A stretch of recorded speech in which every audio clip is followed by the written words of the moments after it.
I'm about community, learning, discussion, respect, integrity, truth, science, and discovery. Welcome to My Paranormal Soapbox.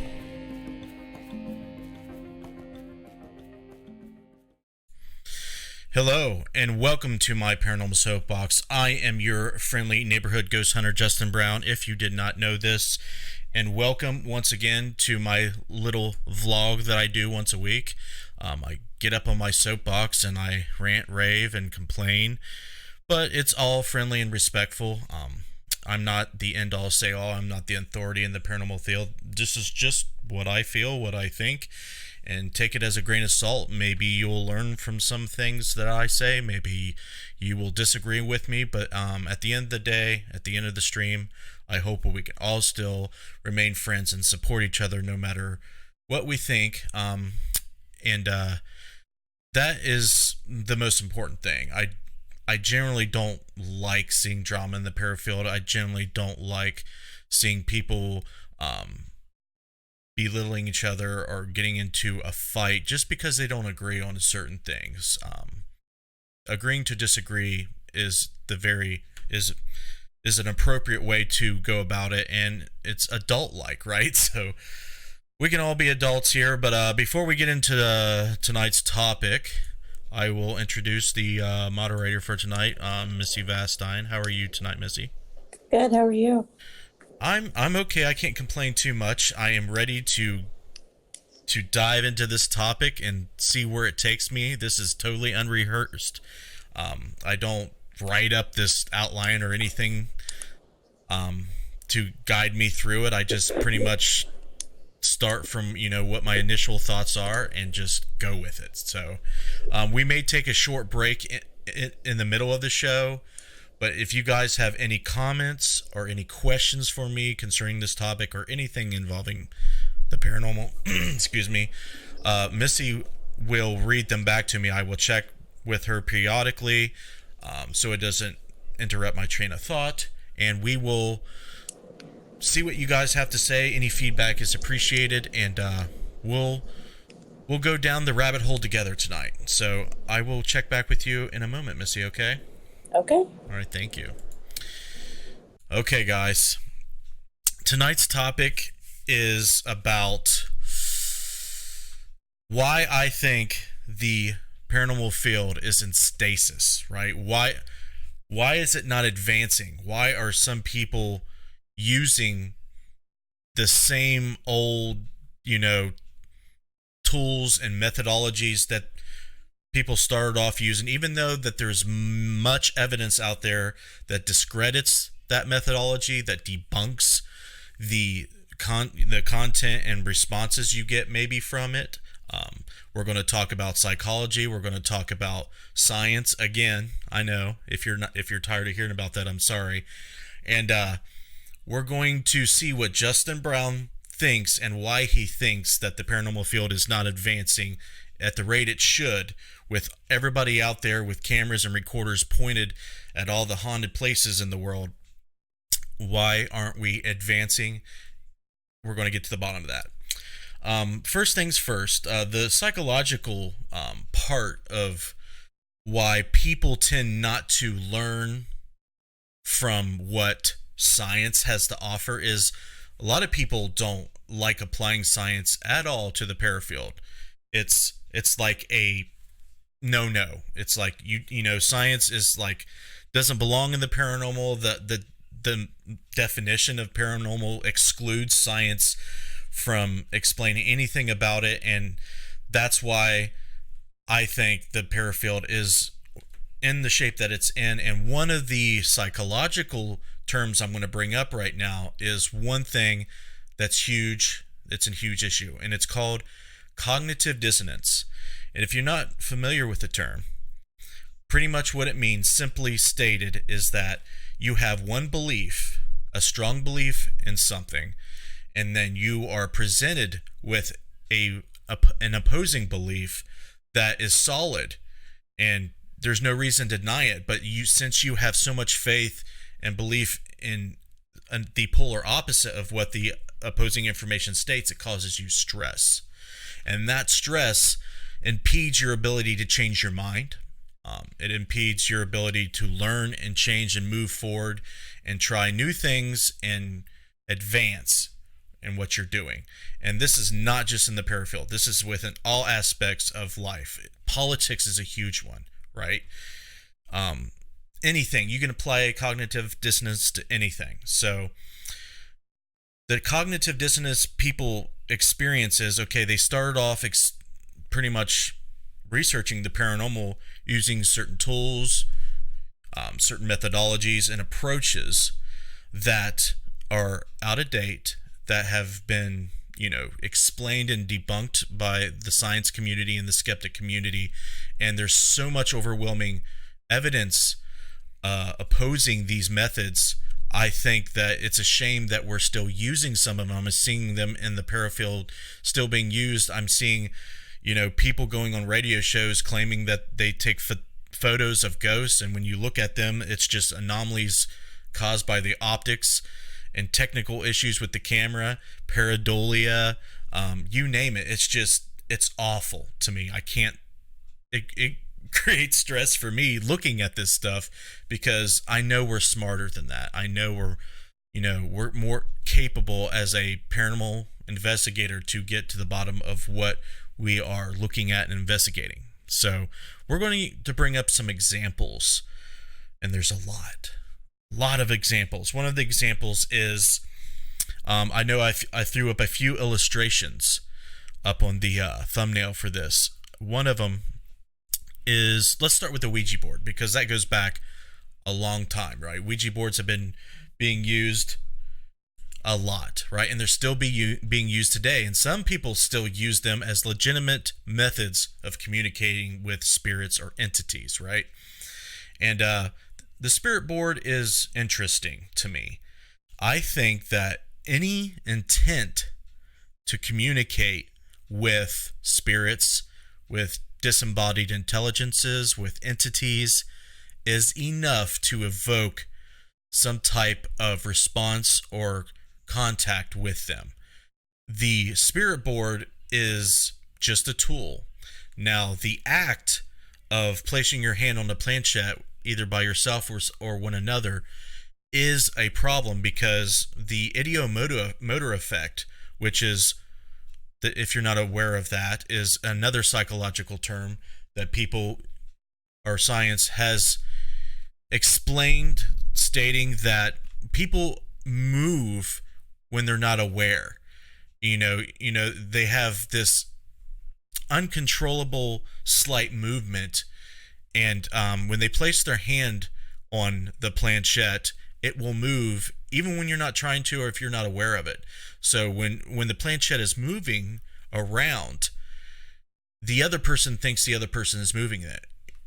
That may be the case, or they may be moving it themselves, or they both may be moving it. But a interesting thing, an experiment I watched on TV on an episode of Brain Games, which is one of my favorite shows. They had a moderator, or mediator, I think that's how you say it. They sat there at the table and they said, okay, let's conduct a Ouija board session. And everything went as it usually does. The planchette moved around and it spelled out really crazy things, and they thought they were communicating with a spirit. Well, the next part of the experiment was they blindfolded everybody and they had them do it again. And what the result of that was, it was moving around to random things, and it no longer started spelling things, and the responses from the planchette no longer was credible. And the explanation for that was the mind was leading the planchette, unwittingly to these places. Okay, they're not trying to, but that's just how the mind works. Okay, it's called the ideomotor effect. I'm not going to go too deep into it, but if you have not heard of it, look it up, Google it. It's on Wikipedia. It's easy to find information on it. Another tool that the ideomotor effect involves is the dowsing rods. Now, the dowsing is an awesome topic that I love to research, and it is also susceptible to idiomotor effect. You're holding them, and you're trying to remain still, but any slight movement will cause the rods to move. And even though you don't notice your hand moving or you're trying not to move it, the rods do tend to move. Now, the control experiment is to set them up in a rig to where you're no longer holding them, and they're in this rig still, and you use them in the same way, and they don't move. I've done this several times, and the reason why they don't move is because they're in a rig and they're not being manipulated by someone's hand. It's impossible to hold your hand still. I don't care if you have those steel sleeves around your around the handle parts of the dowsing rods. You still can't hold still. It's virtually impossible. So methods like that are debunked, explained, and show flaws that introduce false positives. Okay? And knowing that they introduce false positives and the inability to control and eliminate the false positives is why they're bad, in my opinion. And to see it used and to see people have belief and faith in these tools and methodologies needs to be vanquished. And the reason they're not being vanquished is there's no authority in the paranormal field. There's no standardized methodology or practice. You don't go to school to learn proper investigation techniques. It's just based on belief and hypotheses that people come up with. So since there's no standardization, you need to pretty much try to apply science as a tool, as a guide, not as an end-all, say-all. Science doesn't know everything. It doesn't explain everything, but there's things used in science that are very helpful. And before we go to the comments, science has pretty much advanced our culture into a place where we are at now. We have the internet, we have television, we have electricity, we have cars. I mean, everything you see that we're using right now, science has provided us, okay? And in the dark ages, before science ruled, the earth was flat, the earth was the center of the universe, religious dogma ruled over all. People were burned at the stake, wars raged for crazy reasons, and tyranny was upon the earth, okay? So the methods that are originating from those eras are still being used in paranormal research. So that's concerning, and we'll talk about more, but we'll go back to Missy here, and don't let her get overwhelmed. Any comments or questions that we need to address? We have a lot of comments. Yay. Matt Benton said because people are stuck with the TV personalities and YouTube personalities. So they're just emulating the same behavior that they are entertained with on YouTube. That's what he's saying. Okay. And Bobby Ashbury said you can't get out of bed without science. He can't. Bill Davis said science is a religion. George, I don't know how to say his last name. I'm sorry. He said people are not investigating 100%, but giving 100% of their ego.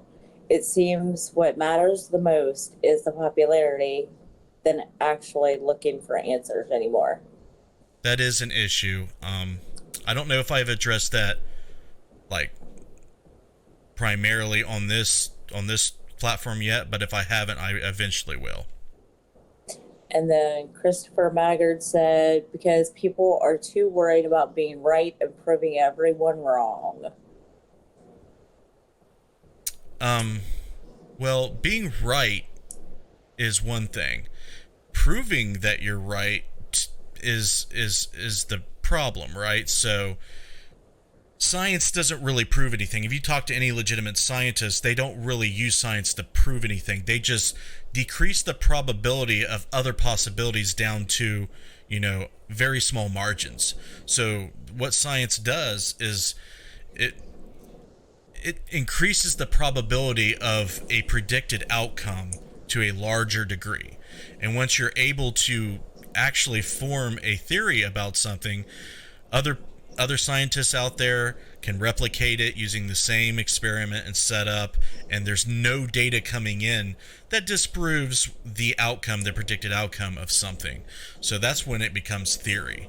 And math plays a huge part in that, right? So Christopher Maggart is right. I do agree with him on that.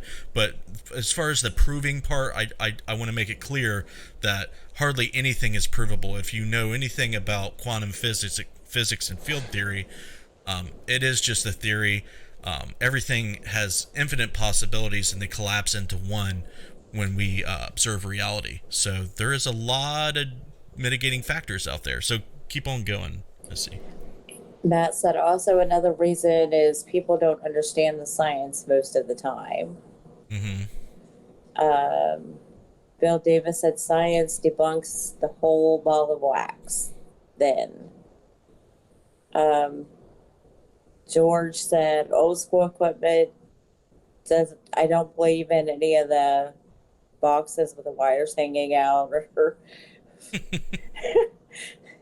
things like that. Clay Borgman said, I feel one of the biggest issues is in the paranormal research community is the willful neglect of the environment conditions. For example, the presence of carbon monoxide. Yes, Scott Carter would appreciate that. And let's hit on that. Say the reports that you feel dizzy and nauseous in a location. That could be carbon monoxide contamination. So, what Scott likes to do is bring in carbon monoxide testers and see if that's what causes it.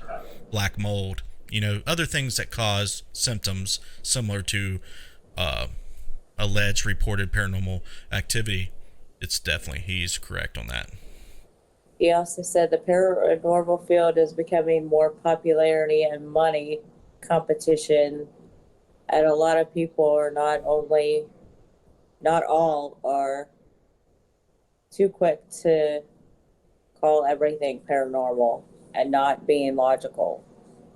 Right. It's not fun and it's not entertaining to say all this is not paranormal.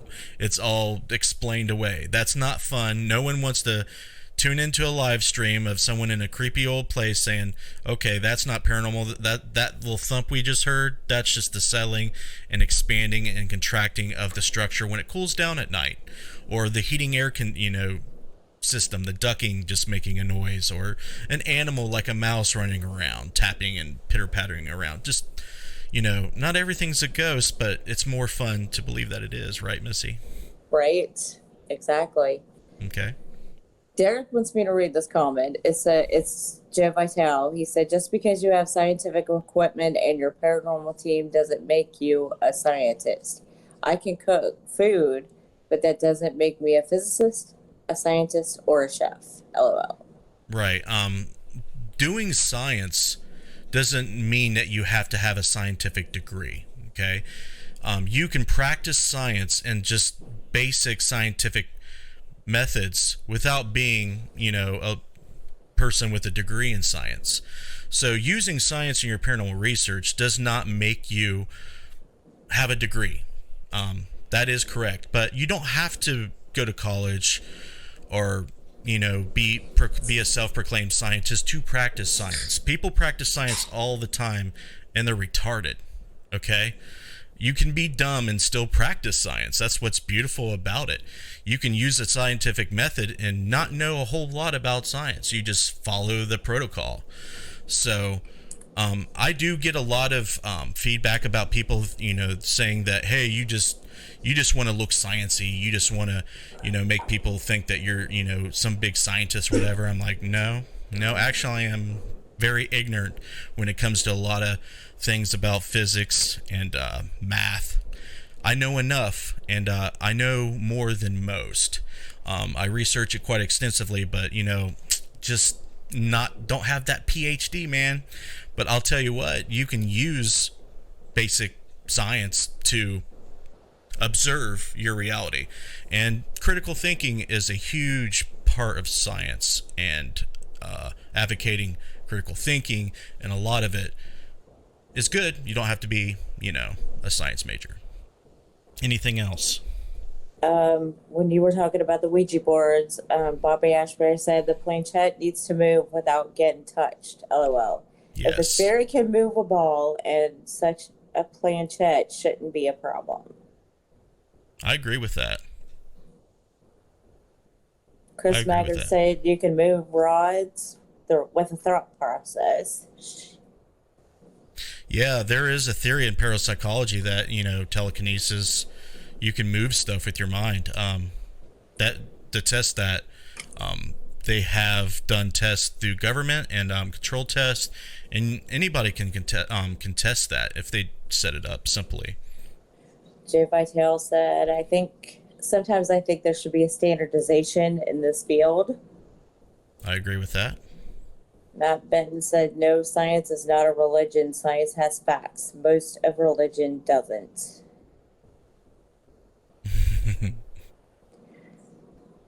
Um, There's some things in religion that I agree with. A lot of things actually, there's a lot of things in Christianity and Judaism, and even the Quran. I mean, there's a lot of things that it speaks about morality. I mean, telling people that it's wrong to kill people. I think everyone in this chat agrees with.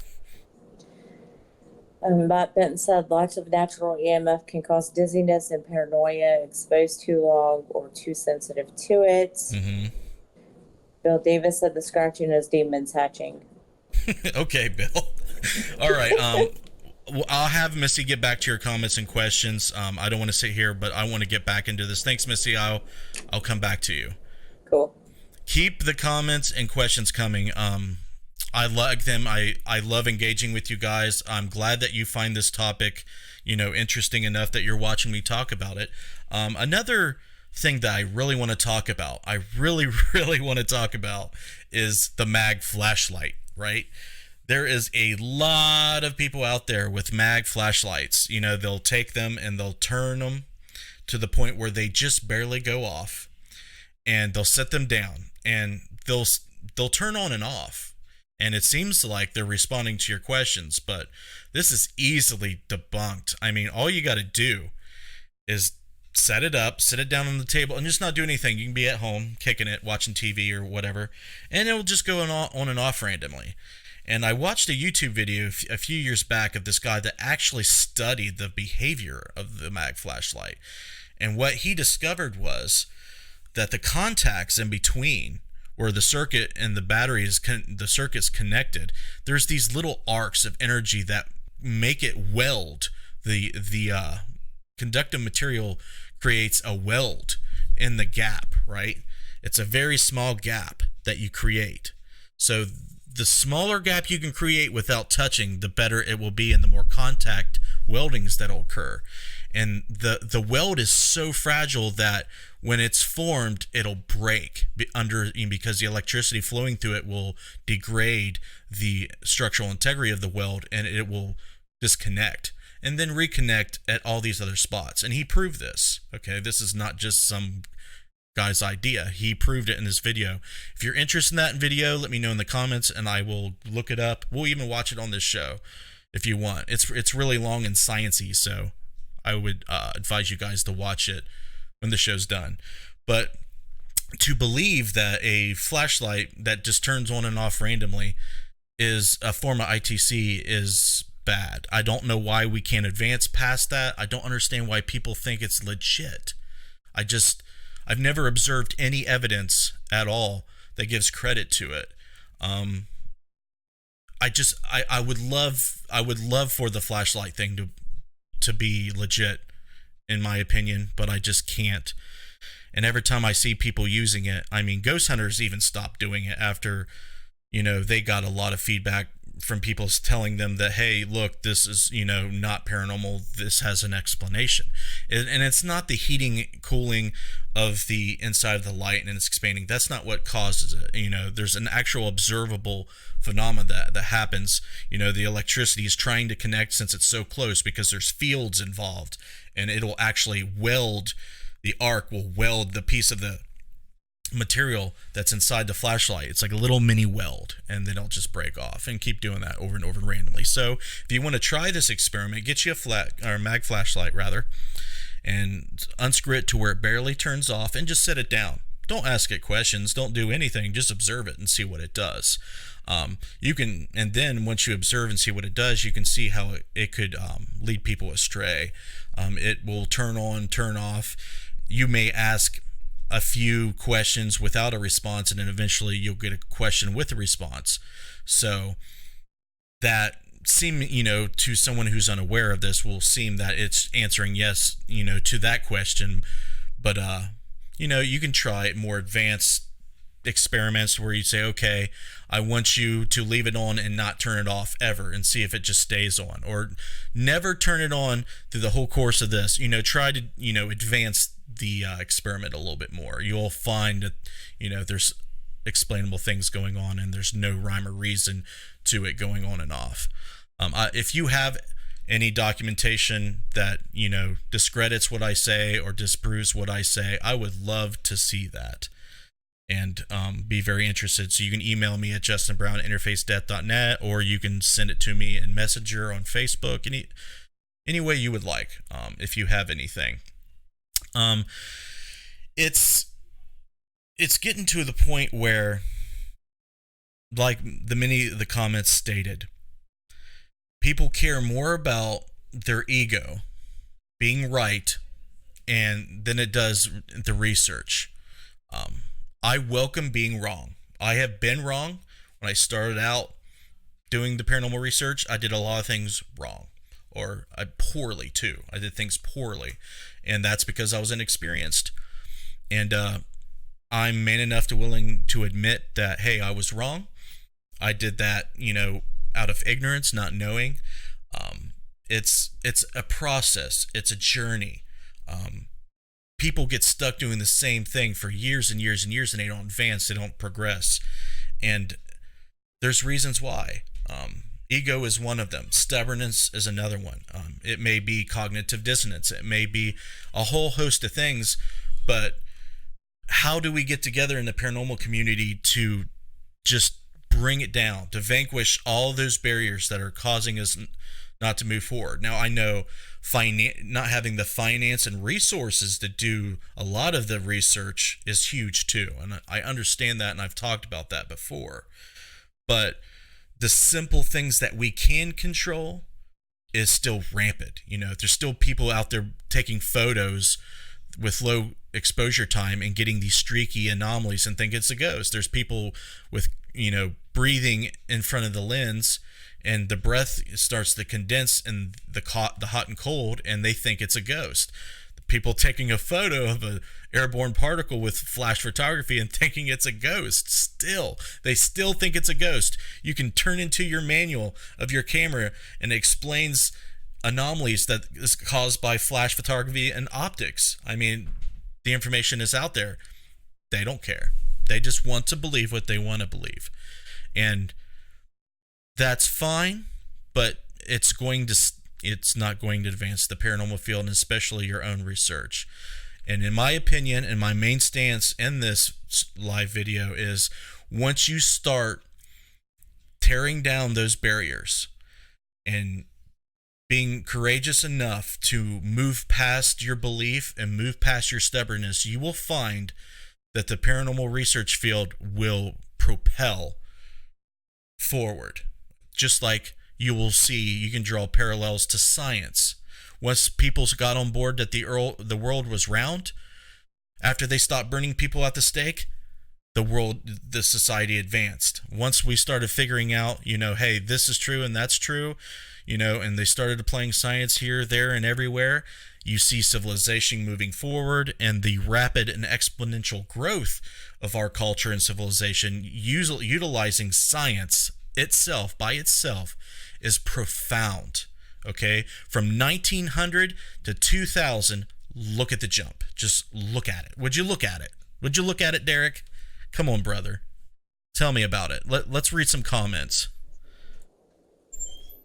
Let's read. Is there anybody burning me at the stake yet? No, they're not. They're not burning you at the stake. Really, they're kind of on a side conversation about EMF. Okay. And well, if there's no questions, different techniques and stuff. If there's no questions, we'll go over some of them. Yeah, there's really nobody that has any questions. Okay. A lot of people they're agreeing with you, but a lot of the stuff they're coming out and talking about is like Chris Maggard said. He says actually EMF cannot affect you like it is said to in shows. The human body creates EMF. We are covered by the largest EMF field, the planet's EMF field. An electrical engineer explained that this EMF sickness created by the paraworld is false. Yeah, Which, the studies I've seen is under a lot of exposure of strong EMF. Is that correct? right. Isn't that correct? Is that what you've read and you've found out? That's kind of what I've read, heard, and experienced. I mean, it's got to be something really, really, really strong. Okay, now there's people out there that are hypersensitive to EMF, so maybe something that doesn't affect you at all or affect the general population may affect them. So one of the symptoms of, sensitivity to EMF may be headaches, migraines, maybe some kind of weird feeling like there's a presence or being stared at or something, kind of like you can think that might be a ghost or something like that. But a lot of people do tend to think that if there's any EMF at all, like running through the circuits in your house, for example, that it's a fear cage. That's not necessarily true unless you are super sensitive. Now that's as far as I know. I'm not an expert by any means, but that's just what I've read. And I would be excited to see any documentation or any educational source of information about it. And I've read quite a bit. Right. Yeah, Clay Borneman threw it out. He said Ohm's law explains exactly what is going on. Mm-hmm. So that, anybody that's really interested in this should probably study that. He's telling people to study science. Man, that sounds sketchy. Very good. And then very good let's play. See. Joe Vitale's still on here. Matt Benton is commenting. He said, I want more answers to get more in-depth answers, but I guess I text too slow. Already on a different subject, so he just needs to speed up a little bit. Let's see. There was another one that I saw. They're talking about going back to old school equipment. Using, let's see, lit candles, bells on strings, stuff that's easily manipulated. Some of that's better than a lot of the false positive machines that are popular. Oh, yeah. Bobby Asbury's on. He threw out, he uses a camcorder. The greatest IR light ever made, dead light. A recorder, an SB7. And then Clay had another comment, and he said, like my grandmother always told me, your ego is not your amigo. It could cause problems, but then again, it's part of your consciousness. Yes. So you have to embrace it to a degree and be aware of the problems that could arise. But you don't want to vanquish your ego, even though it's nice to reset it sometimes. Sometimes things happen in life, that shock your ego. Like maybe you lose a loved one, they die. Okay, that can turn an asshole straight into somebody completely different. Like, there's like an ego shock there. It's like it resets, and all of a sudden their priorities change and their demeanor change based on that. And there's a lot of interesting research out there that suggests that taking psychedelics can reset your ego and cause you to quit smoking, or help with the addiction of drugs, and help with PTSD. If you haven't heard of that, Derek, you should check that out. I know you're busy, buddy. You should check out the research they're doing with like, say, soldiers coming back from war. They're giving them a little bit of LSD or DMT in some instances, and they have like a controlled person there to help them through their experience, and they afterward they report feeling less stress, feeling less depression. So that is interesting to me. That is really interesting. I saw another one that was really cool. Okay, Chris Maggard put this up here, and it kind of caught my attention because it brings up some more scientific aspects. It since everybody was kind of hitting the science thing real hard. He said, let's say the paranormal is nothing more than atoms retaining the memories of the deceased until the atoms recycle back into the planet. The atoms are retaining the memory. Right. Is he saying, like, what's the physical process of that? I think what he's getting at is almost like your soul, per se, the aspect of your soul. Your body's made up of atoms. When you die, the atoms escape your body, and they roam around and bounce around and create paranormal phenomena until finally the atom decays back into the planet, which would kind of be interesting, but that's also kind of the way everything else is broke down. I like the hypothesis. I like it. It reminds me of J.C. Knight's book Ghost Physics. I was going to have him on Necromancer, but he had a death in the family, so we had to postpone. But his theory is that there are microbials in the brain cells that retain memory after death, and there is an interesting correlation. There's a lot of people who refer back to the 21 grams that are missing experiment that McDougall did in, like, I think 1905, 1907, somewhere around there. He published it, and he would measure people who were just pronounced dead, and he recorded a loss of 21 grams. Now, there was discrepancies in there, and there were some issues with the experiment, but I found it interesting, and so did J.C. Knight, that when you measure the average weight of a person, which is around 180 pounds, if you do the calculations, the electrons in the atoms in your body, if you weigh 180 pounds, is 21 grams. Wow. And I found that interesting. And also, J.C. Knight did research and let me know through his book that there is also some quantum fluctuations that can equate to the missing 21 grams as well. But I like the electron loss. I mean, because that will also play into a lot of manifestations that we're going to try to test with the cloud chamber. Because when you take an electron and you strip it off an atom, it creates an ion. Okay, and then you'll get like static charges to occur because the electrons have to be replaced soon as they're stripped off, and that's what creates static electricity, and that creates the arc, the zap you get. So once the electron is replaced, it creates an ion, and if there is some type of magnetic field that's containing these ions, that can cause things to manifest in certain environments. And that's what we're going to test once we get enough funding and the cloud chamber built. But I like that. I like what Chris is saying. He's got a path that he's going, but there needs to be more science applied to it and a lot more research. Oh yeah.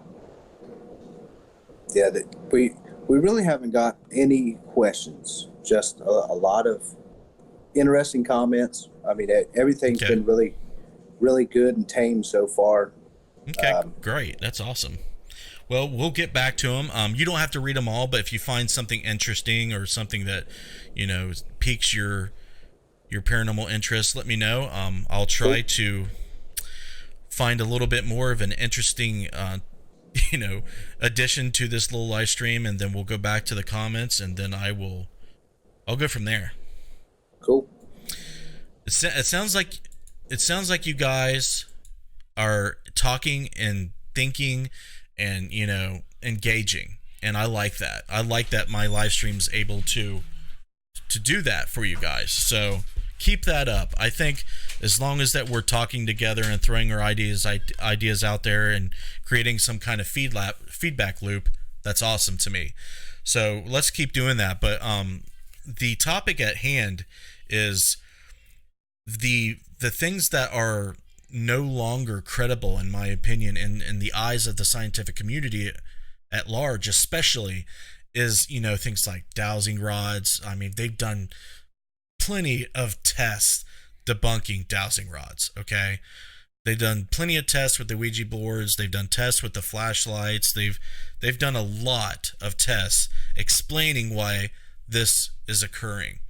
The photography, the ideomotor effect, the cognitive dissonance that people suffer from when having opposing pieces of information causing them stress. It's all about how you present your approach to telling someone, hey, I think I might have found an explanation for your spirit or your ghost. I've been successful at debunking some things and explaining some things for people. Some people, it wasn't so successful when I was trying to deliver the information, okay? And you have to consider who you're talking to and who you're trying to engage, because their egos play a role, right? So let's talk about earning trust, building respect, strengthening community, loving one another, right? The intro of this vlog, this live stream, hits on those things, okay? That's what's important. Will we figure out what happens when we die? Probably not. But that doesn't stop us. That's our human nature. But what we do know is who we respect, who we earn trust with, what type of community we build. Is it full of drama? Is it full of hatred? Or is it full of strong, ties that bond us together to help us advance, maybe not as a paranormal researcher, but as a human being? Okay? So at any rate, what we can be doing is advancing our own community and our own personal relations with each other, if not anything to do with finding, answers to the things we're trying to find. So I will emphasize that. I will try to, advocate all those things, because, a lot of us put in a lot of time. We're working really hard. There's no money in the para field unless you're in the entertainment business, and we know how that goes.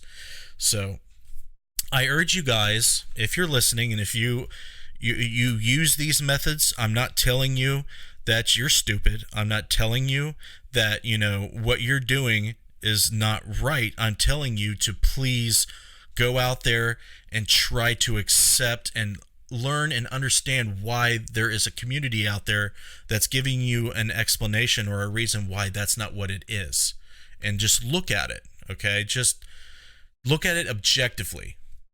Look at it just as it is, okay? Do not attach any type of negative emotion to it. Don't make it, so don't, be so sensitive when you receive the information. If you've spent 10 years believing that ghost orbs and photographs are ghosts, it's okay to stop believing it, okay? If you use dowsing rods or mag flashlights to speak to ghosts, it's okay to stop doing that. It's okay to say, okay, wait a minute. I could be causing the rods to move, or the flashlight just could be going off randomly, okay? There could be coincidence involved. There could be confirmation biases and a lot of psychological things being involved with that. So that's why I like using science. It removes a lot of that. And you can start objectifying your reality, objectifying your research. That's what I try to do all the time.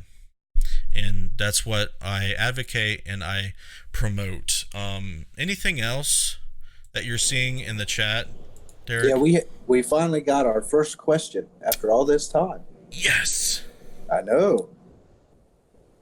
It is from, let's see, Paul Browning. He said, what is the type of energy ghosts are made of? People always talk about ghost energy, but do not ever say what the exact type of energy it is. That's a good question, Paul. I can give you some ideas.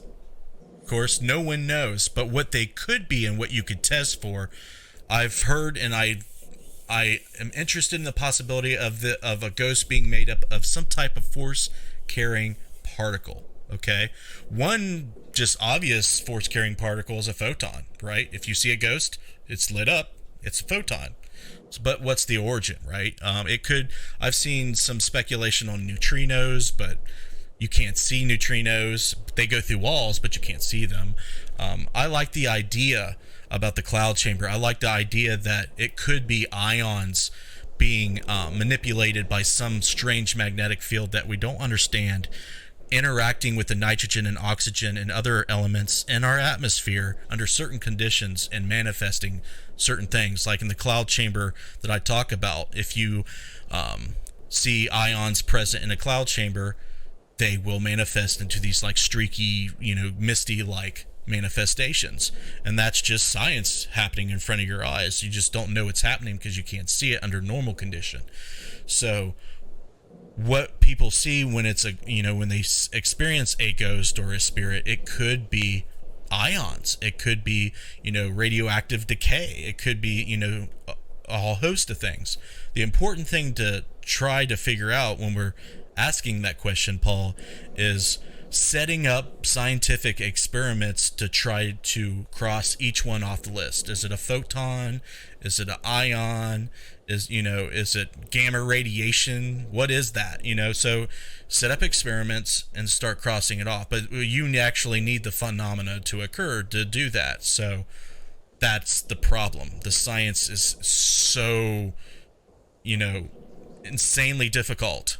Okay, we're talking about, if I know Paul is a huge science nerd, and he probably knows how they detect neutrinos. They go underground and they make these big, super purified distilled water wells and all these sensors, and they try to filter out everything and to trap neutrinos on these receptors deep underground. There's a Japanese facility, I believe, I forget what it's called, but it's that hard just to detect a neutrino. So how hard it would be to detect a force carrying particle or some subatomic particle from an emergent phenomena like a ghost?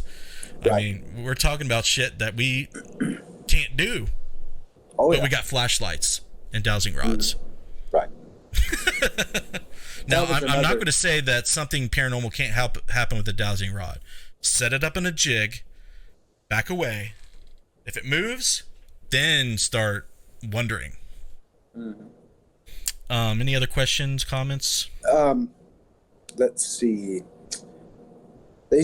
Paul Browning said the only thing I feel sure of is that we are dealing with intelligence. That alone has helped me work on methods to draw whatever may be around me, creating curiosity. It's hard to make repeatable. Yes. When you're dealing with a child, it's hard to make them repeat the same behavior. So if we're dealing with people that, have their own intelligence, their own will, they will do it if they want. So to repeat that is a mitigating factor that you have to consider, and I agree with that 100%. Now, Chris Magger did tell us that the atomic theory he was referring to is Einstein's atomic memory theory. I'll have to look that up. I don't believe I'm really keen on that. Yeah, because Bobby Asbury commented back and said, actually, we know what kind of energy the body runs off of, I think. Couldn't we create that energy and experiment on what it becomes when it transforms away from the body? Right. There's a lot of ideas floating around out there, but there's just no science out there that can detect it. And any research in that area is in its infancy, if anything, right now. Right. The birth of quantum field theory and all the stuff coming out with string theory, M theory, and some other stuff that I've been learning about, it's very theoretical, and they're having trouble applying any type of experiment to it. Right. So right now it's just, cerebral, goolygawk. So it's a lot of thinking and not a lot of acting. Well, there's very, very powerful mathematics backing up these theories. String theory, for example. Mm-hmm. But the experiment stuff is what, the experimental scientists want to see. They want to see results from that. And you cannot blame them. But we're not in a place to. And I Googled atomic memory theory, and I'm not getting any hits on it. Atomic theory of viscoelastic response and memory effects, and okay, I'll look that up Chris, if you have any sources of that information, send them my way. I sponge that up. I love that stuff. Clay Borneman wants to know our thoughts on spectral analysis. Spectral analysis is good, especially when you're looking at the spectral analysis of sound energy, acoustic energy. Knowing the dynamic frequencies of the audio you're analyzing is significant. If you believe something is anomalous, you want to know, you want to analyze the frequencies. So, but in order to do that justice, you have to be in a lab type environment, like this isolated room with all those foam triangle things everywhere, so it completely cancels out any echo or any reverberation from any acoustic energy. So if you're not doing EVP or spectral analysis in that type of environment, no bueno. And I, in my sound engineering background, will tell you that. So even if you're getting something that is really, really, you believe in your heart that's anomalous, there's going to be some dirty frequencies in there that's going to not be what you're wanting to isolate from it. It's going to be in there, because I hear people all the time saying, oh, that EVP, it came across at 19 hertz. Negative. Nothing just comes across as 19 hertz. There's so many types of if you look at a spectral analysis, the spectrum is like blah, blah, blah, blah. It's all those frequencies, peaks and valleys. So it's something I think it's important, but to actually do proper analysis that way is beyond what we can do in a haunted location or anywhere for that matter. Now, Paul Browning said, our problem is definitive proof showing EMF detectors as being something that detects ghosts. Right. We have no idea. There is a lot of supporting evidence that, okay, here's the theory. Spirits are energy. Everything is energy. So spirits have to be energy. Now, I know people said, okay, what type of energy? Well, what type of energy is almost irrelevant in this sense, because all energy creates a magnetic field when it moves. Okay. It has an electrical field, but when it moves, it has to create a correspondent magnetic field based on electromagnetic, science. So with that knowledge in place, in theory, a magnetic field detector will pick up, whether it's a single axis, tri-axis, whatever, it will pick up the fluctuation of the movement of energy. Okay, yeah. So if a ghost is made up of energy and it moves past your detector, it will detect that. Whether or not that energy was a ghost is the issue. So it's not the issue with the detector. It's not an issue with what kind of energy it is. It's the issue of the origin of the energy. Again, if you're not in a scientific lab and you can't isolate, and get rid of all the contamination around you, you can't know legitimately. Right. And that's, when it comes to energy and EMF and stuff like that, I think that's what a lot of people are missing, is the fact that when you're dealing with a ghost or a spirit, or however they want to put it in a field, you've got two types of energy. You have to figure out what type of energy you're dealing with.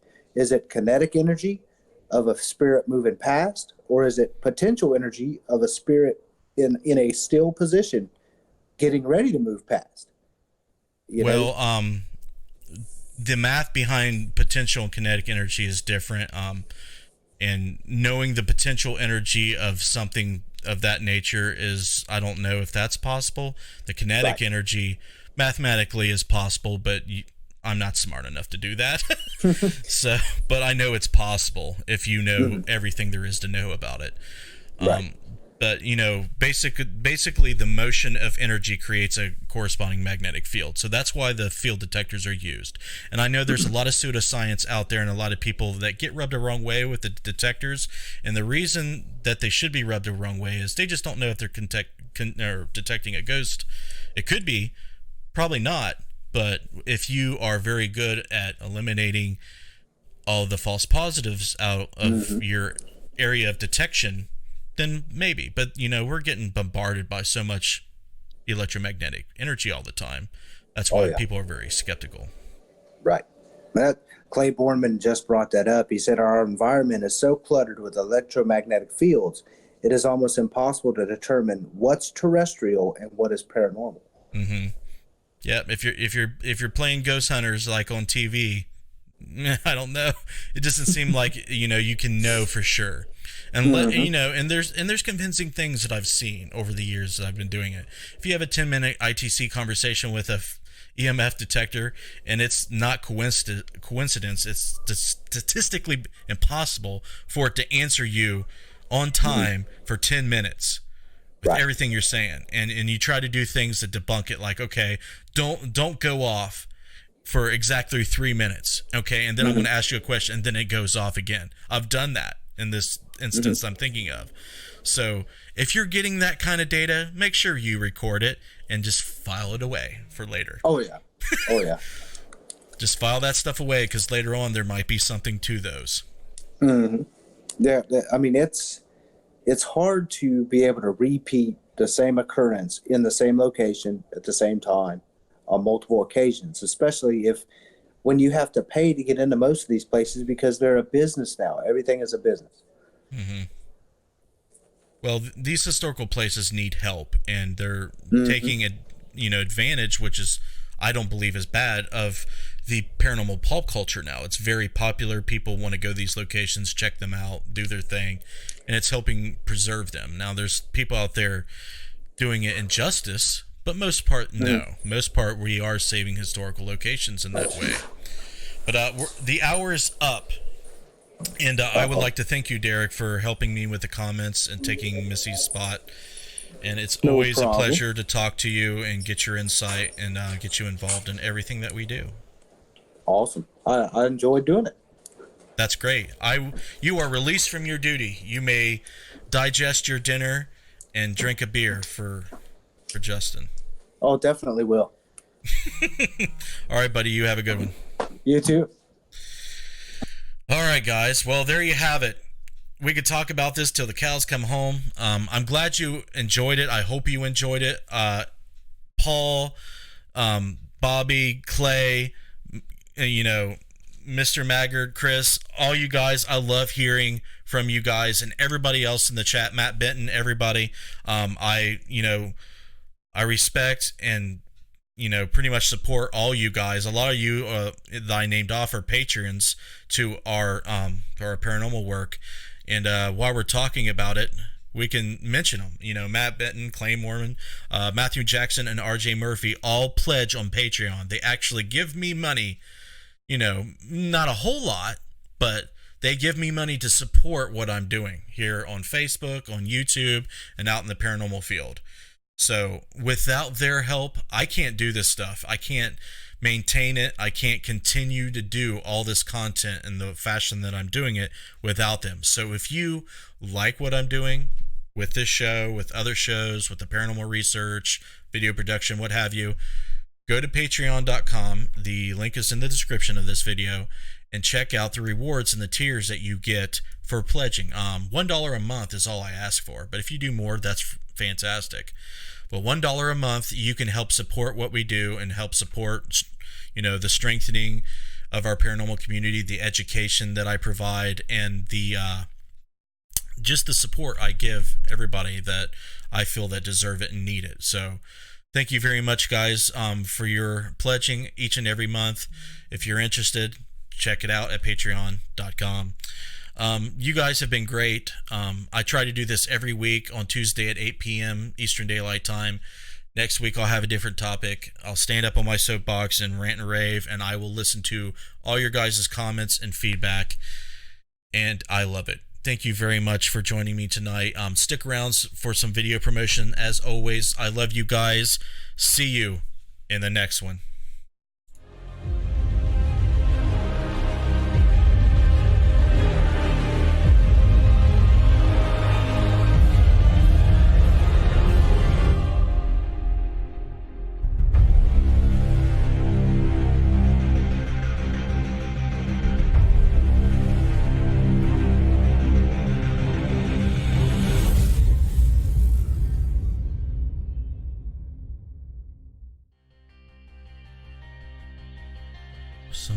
because there is a bit of truth in the legends we are told. We seek to uncover the mysteries that fuel the haunting. We call out to those who remain hidden in shadow.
Anybody here in spirit would like to communicate? We're trying to figure out if there's someone here. Is that you?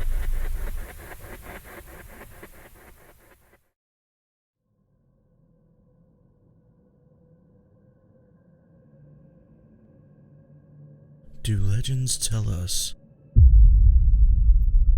about the past? Are they meant to frighten us? Meant to take advantage of what we fear? Or do some hold some trace of truth? Passed down so we never forget. We question, we search, we discover.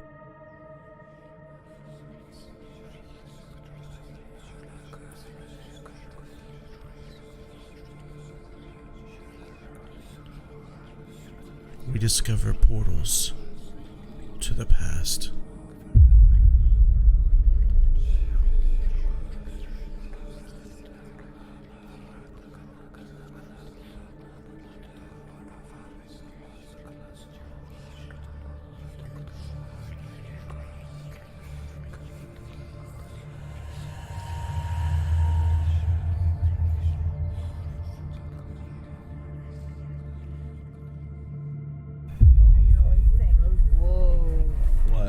Shit just went off. What? Mel's going off. Capture it. Kill that. Kill that. Something's disturbing the electric field. Was it you? No, I wasn't near it. I moved and it started going off. Do that again. Don't go near him. Yeah, don't go near me.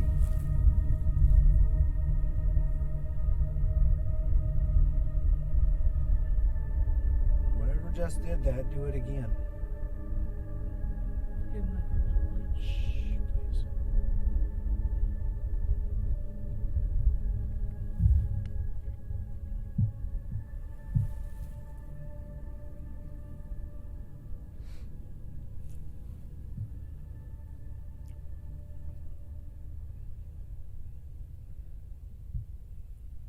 Is there someone here?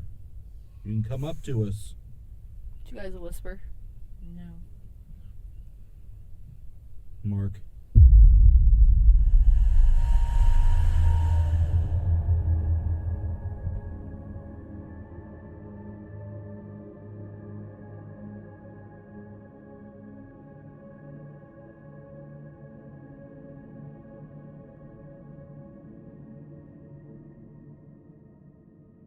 How long have you been associated with the school?